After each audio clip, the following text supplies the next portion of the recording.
So let's talk about email. So this diagram demonstrates how email works.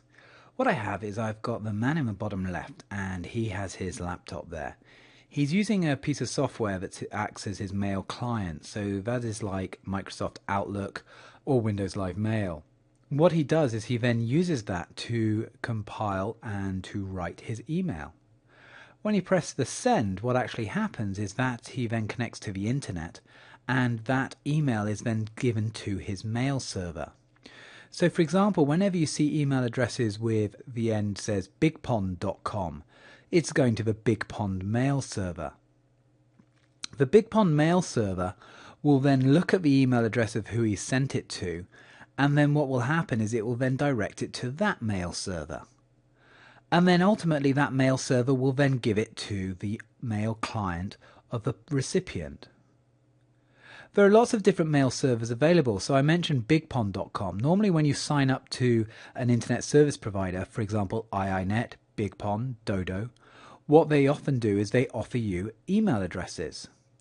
This is all very well, but if you went with perhaps bigpond.com, then you normally have to keep your internet with that internet service provider.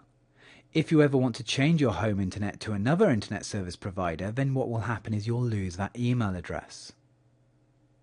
How do you overcome that? Well, there are a lot of free email servers that you can use. So for example, Hotmail is a classic one, Gmail, and there's plenty out there.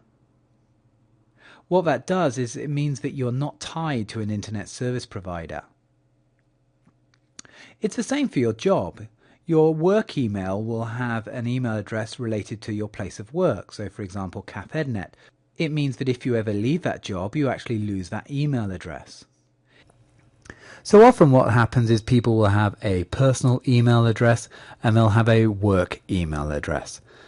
You have to remember that your work email address, any personal emails that do come to that, actually need to comply to your place of work's email policy.